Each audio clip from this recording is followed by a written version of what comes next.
दुनिया के सामने उसे जलील किया है। एक मर्द की क्या इज्जत रह जाती है जिसकी औरत भाग जाए 4 बच्चों को लेकर के? मानने वाले दिलाएंगे ये कौन है? ये तो जेल में सड़ेगी, इसको तो जेल जाना है। ये है कौन बच्चे देने वाली? बिल्कुल, मैं यही ये है बात कौन इसकी, ये है कौन, इसकी औकात क्या है? बच्चे देगी, कोर्ट देगी। हमारी कंप्लेंट के मुताबिक सीमा हैदर मुलजिम है, नेत्रपाल मुलजिम है। तो जब तक गुलाम हैदर भारत आएगा तो वो गवाही के तौर पे मैं सारे केसेस को ले आऊंगा, क्योंकि आपको यहां पर आना है, अपनी गवाही देनी है, और आपका केस चरम सीमा पे चल रहा है। उन्हें पता है कि ये बिना तलाक के वहां से आनंद फानंद में 18 लाख का मकान 12 लाख में बेच के आई है। अस्सलामुअलैकुम मेरे दोस्तों आज मैं आपको एक बेहद शानदार और धमाकेदार वीडियो दिखाने जा रहा हूं सीमा हैदर केस को लेकर, जिसको देखकर आपको सीमा भगोड़ी के केस को लेकर सच्चाई का पता चल जाएगा। इसलिए ये वीडियो बीच में ही छोड़कर मत भाग जाना, क्योंकि मैं आपको ये वीडियो दिखाने से पहले एक बहुत बड़ी खबर बता देता हूँ कि सीमा भगोड़ी पर अब बहुत जल्द कार्रवाई होने वाली है, क्योंकि मोमिन मलिक साहब ने सीमा के ऊपर अब कार्रवाई तेज कर दी है, क्योंकि ये बेशरम औरत अब मजहब को टारगेट कर रही है। ये औरत हिंदू मुस्लिम भाईचारे को खत्म करना चाहती है। ये बेशरम औरत लड़ाइयाँ कराना चाहती है, नफरत फैलाना चाहती है हमारे देश के अंदर। लेकिन हम सब ऐसा बिल्कुल भी नहीं होने देंगे, क्योंकि ये औरत अब पूरी तरह से बेशरम हो चुकी है।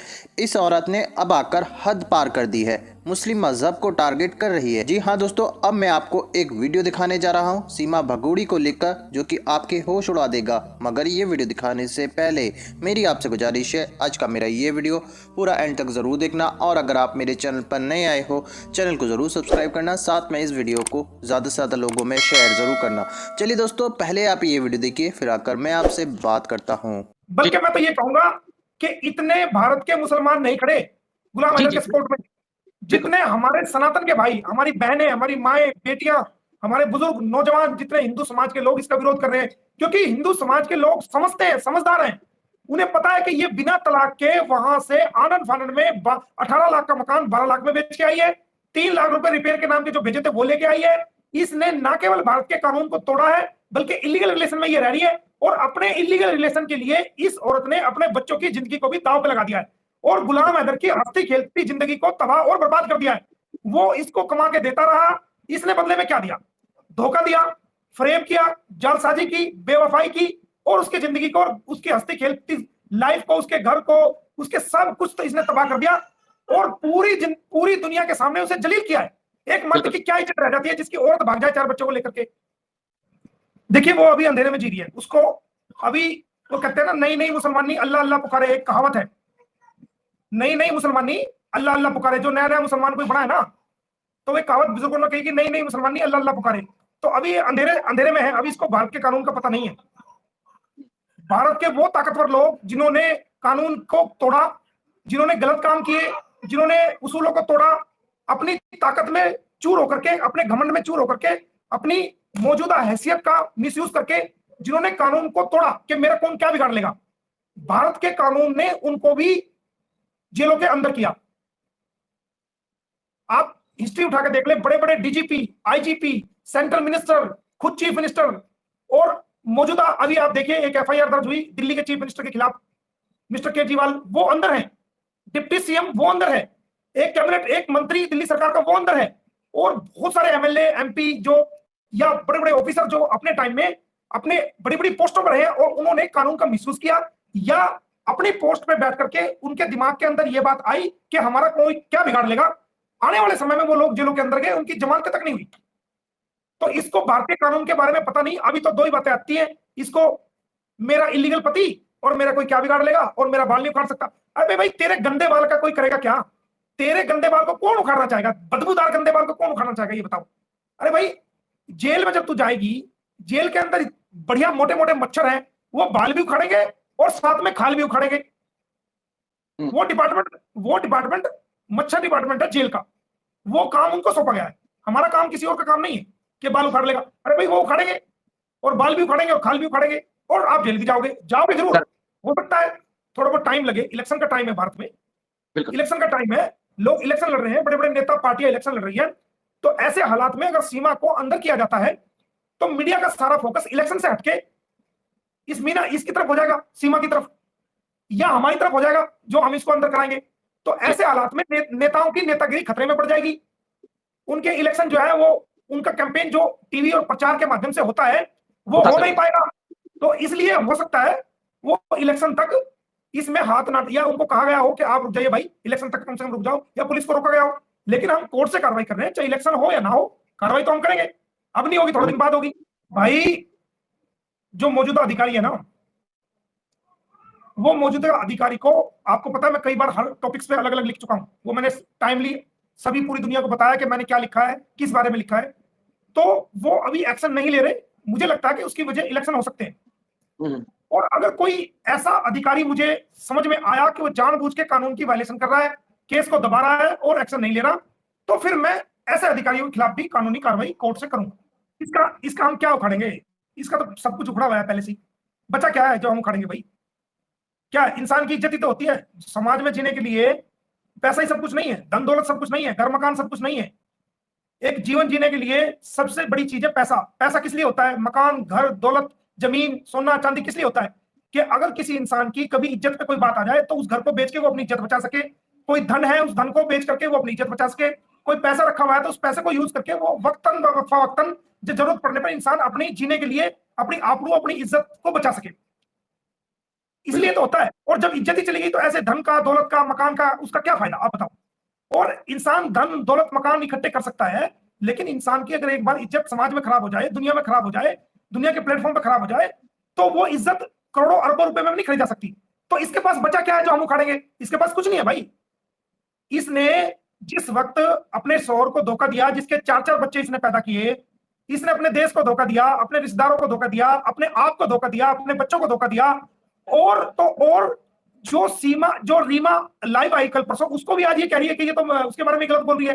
तो जो अपनी खुद की सगी बहन की ना हुई, अपने देश की ना हुई, अपने आप की ना हुई, अपने शोहर की ना हुई, अपने मुल्क की ना हुई, उसके पास बचा क्या? उसके पास क्या इज्जत है? इलीगल तरीके से किसी देश में एंट्री हो गई है, और चलो इलीगल तरीके से भी आ गई थी तो कम से कम ये कहती कि मैं इलीगल तरीके से आ गई, कहती कि मैं शादी करी है। भाई तलाक तो लेती, बिना तलाक लिए इलीगल रिलेशन में रह रही है, इलीगल मैरिज करी है, जिसको हमने कोर्ट में चैलेंज किया। तो कहां इज्जत बची?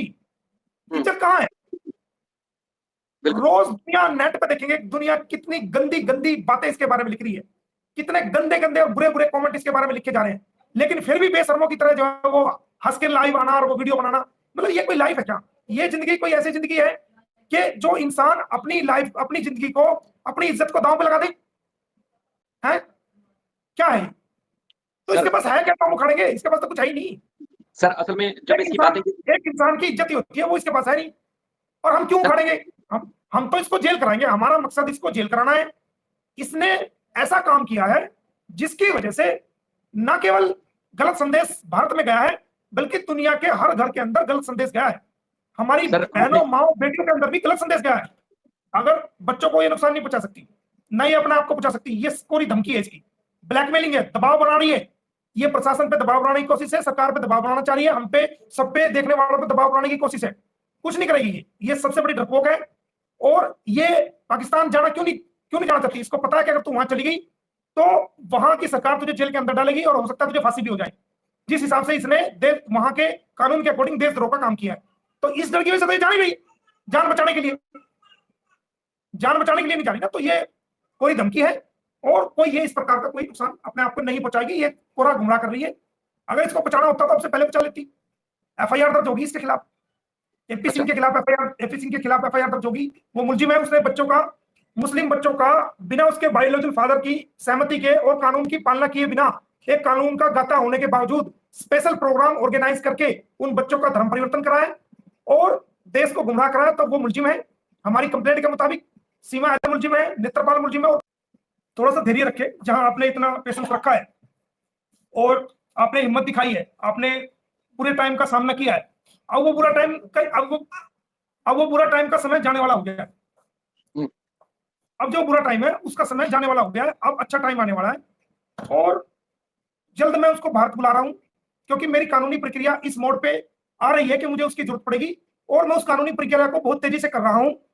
तो जब तक गुलाम हैदर भारत आएगा तो वो गवाही के तौर पे मैं सारे केसेस को ले आऊंगा, ताकि गुलाम हैदर का टाइम वेस्ट ना हो, जल्दी से जल्दी उसकी कार्रवाई हो और वो अपनी कामयाबी को लेकर के अपने वतन वापस लौट जाए। तो मेरी उससे ये है गुलाम से कि आप किसी भी बात का कोई जवाब देना जरूरी नहीं है कि आप ये वीडियो बनाए गलत बोले, क्योंकि ये चाहते हैं आपको भड़काना, ये चाहते हैं आपको एक्साइट करना चाहते हैं। ये इनका मकसद है कि कोई ना कोई गलती करे ये, और इनको बोलने का और मीडिया में उछालने का मौका मिले।